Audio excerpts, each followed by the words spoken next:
Hello everyone, and we are back again with Pop Culture and Hobby Shops of the Metro. We are in the Bellevue area looking at what I would consider an homage to classic models such as airplanes, cars, ships, and these are the more old school models that started hobbying back in the early 1950s, 60s, and 70s. Without further ado, let's take a look inside to see what kind of cool models we can find.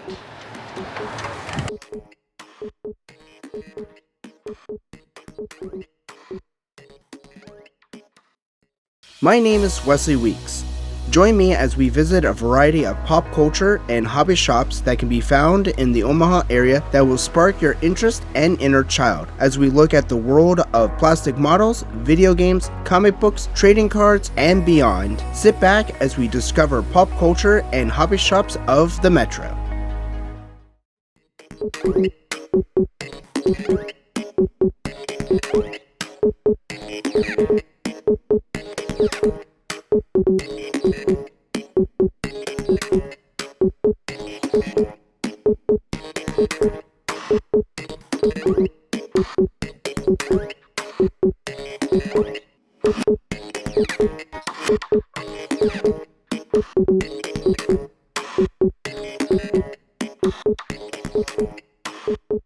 Hello everyone, and we are inside AK Collectables, cars, and more.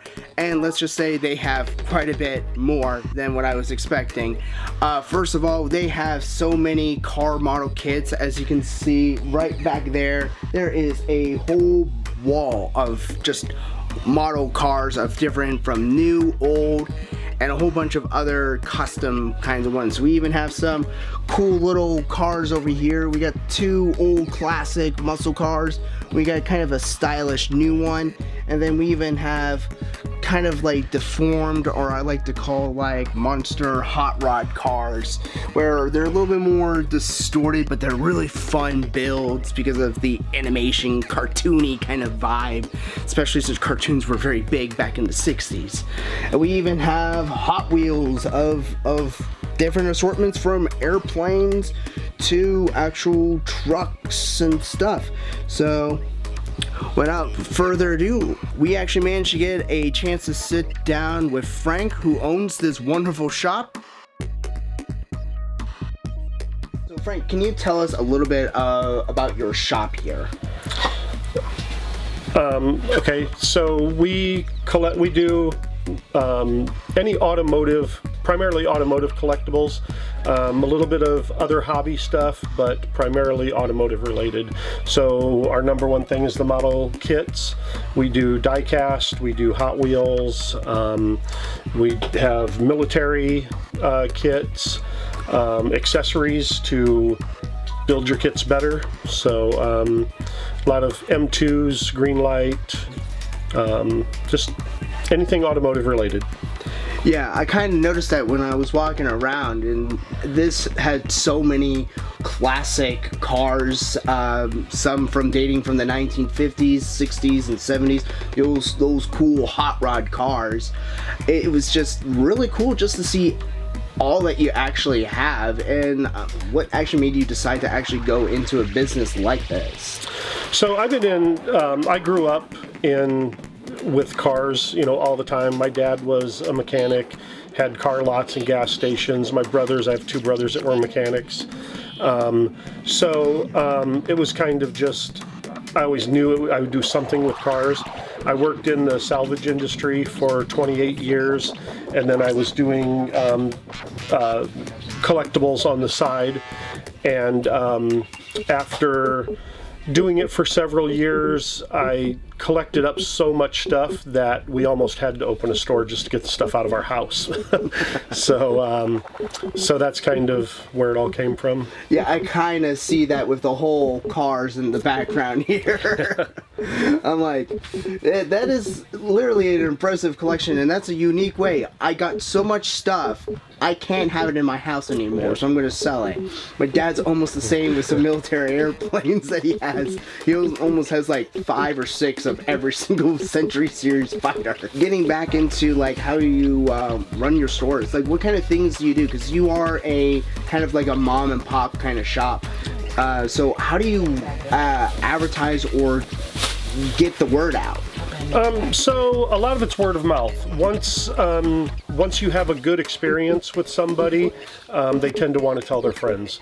So word of mouth is huge for us. We do a lot of stuff on Facebook. If we have something special come in, we'll post on Facebook. All of the new stuff that we get in from the distributors, we'll put that on Facebook as soon as it comes in. But word of mouth and treating people right and having them come back and having them tell their friends that you treated them right is definitely our number one source of getting new customers. That's actually really good, admirable. Which kind of leads into one of my other questions, which you kind of answered a little bit. It's like, what kind of objectives do you have with your business moving on? We just want to continue to sell enough to support our family, and we're always looking for something new, something cool, something old that's cool, you know. Just to continue to do well and continue to kind of one of the things that we see is like people when they sell us their stuff, it's like, well, we just want to make sure these get into the hands of somebody who's going to care about them as much as we did. So that's a lot of it too, is getting stuff to the right people, getting stuff to people that, you know, that are going to love it, you know. So yeah, because I've also noticed, yeah, you have a lot of cars, but that's not the only thing. When I was walking around the store earlier, I even saw some model aircraft, some pop figures. What all do you actually sell here, if you can? The Funko Pops, those are actually something that my son is into, and so we kind of try to incorporate some things into our store that most of the stuff here is stuff that I love. And so if we can put stuff in here that our kids love too, then it helps them to be more involved and they enjoy it more. So that's kind of what we do. So the Funko Pops, the Magic cards, those are kind of my son's thing. And then most of our stuff is the automotive related. The great part about owning the store is that I buy stuff that I like. So a lot of things, I just enjoy it until it sells, you know, so. Yeah, so it's like the ultimate collection that actually can make you money. Exactly. Yeah. Because literally there's no way in heck you could actually build all of these models in your lifetime. Or at least not professionally where it looks nice. And we have customers that buy one car at a time, and they will not buy another car until they finish the one that they're working on. We have other customers, we know a guy who has like 6,500 unbuilt kits in his collection. So it varies. I feel like I'm one of those. I like, if I see a model kit, I'm like, ooh, I want. And then I only build like one or two at a time, depending on if they go together or not. Well, and if you're a collector and you want certain cars, or certain things, you really have to pick them up when they're available. A lot of the stuff that we do, we buy collections, and so we may only have one of a certain car, and once that's gone, it may be years before we get another one. So I have to ask, how long have you actually been running this business? Okay, so I started out doing like swap meets and model car shows and die-cast shows in 1990, and then in 2011 we actually opened the brick and mortar store. So we've been here for over 10 years now. Okay, so that's pretty recent if you think about it in times. Because I have also noticed there's not many shops like this. The best one that I can come up with would have a good selection that you have would be like Hobbytown USA. Yeah, and Hobbytown has gotten away from the models. I mean, they still do models, but not in the quantity that they used to. So they do a lot of RC stuff and a lot of different stuff that we don't do. And so our goal was to do the older, harder to find stuff so that we're not directly competing against other companies like that. And we send business to them, they send business to us. We have a good relationship with other hobby stores and other companies in the area. And if we can't help you get something, we're going to send you to somebody else that can help you. So yeah, because when I noticed recently when I was at Hobbytown USA, they had a very low selection of like model airplanes and stuff, but they did have a good selection of model cars. And also the newest kit on the block, those pesty Gundam kits, which I just love because I say pesty because it hurts my wallet because I keep buying them. Because I just found one over there, like, ooh, need to have. And like, when am I going to build this one? And I have just a whole collection of them. Collecting kits and building kits are two completely separate hobbies. Yes. So it's a painful hobby too, yeah, especially when you do both. Before we go, Frank has agreed to give us a quick tour around his shop to give us a little bit more in depth of what he actually has. There's already one little section that I already saw that I'm definitely going to be buying some stuff from him, and we will talk about what I got at the end of the episode. So, without further ado, let's take a quick tour of Frank's shop. But before we do that, we have a question for you. Hi, my name's Frank from AK Collectible Model Cars and More, and my question for you is, what was the first plastic model company?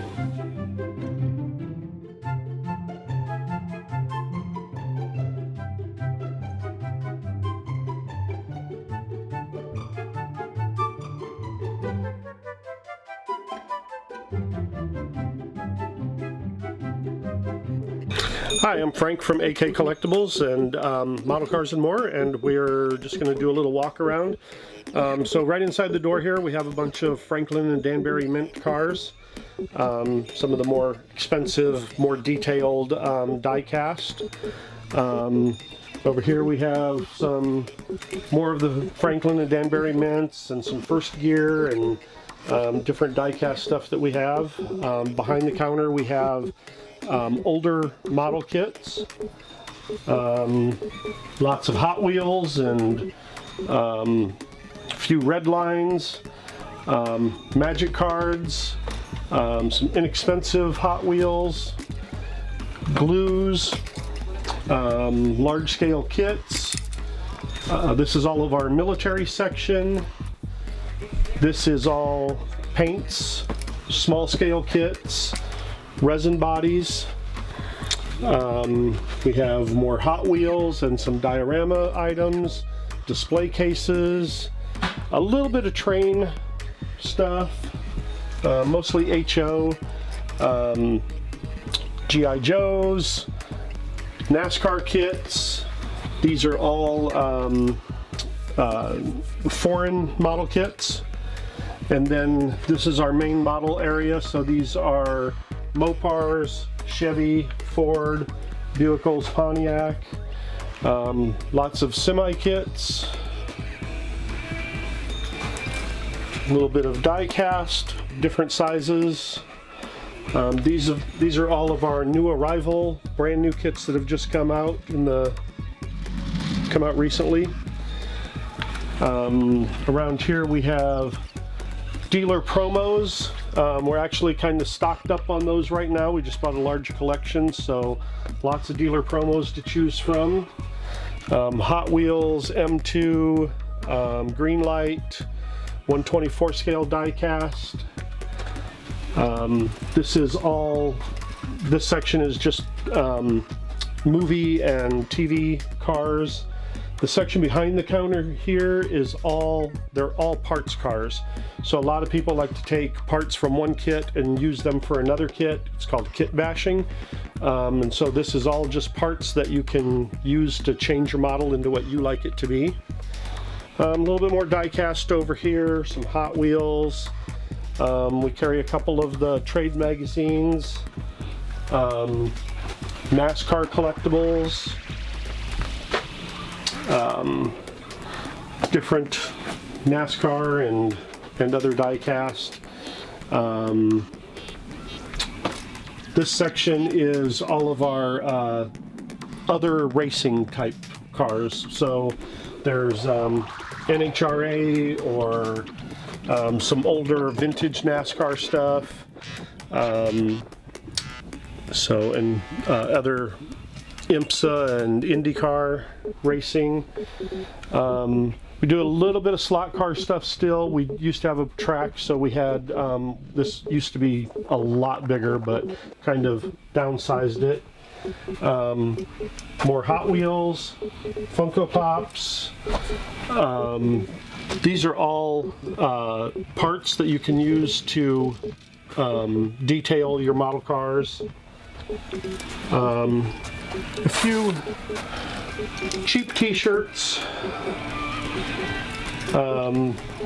More Hot Wheels, and 1/18 scale die cast. A little bit of farm stuff, magazines, and that's about it. I hope you guys enjoyed AK Collectibles and Cars as much as I did. Frank did a wonderful job giving us a tour around his shop.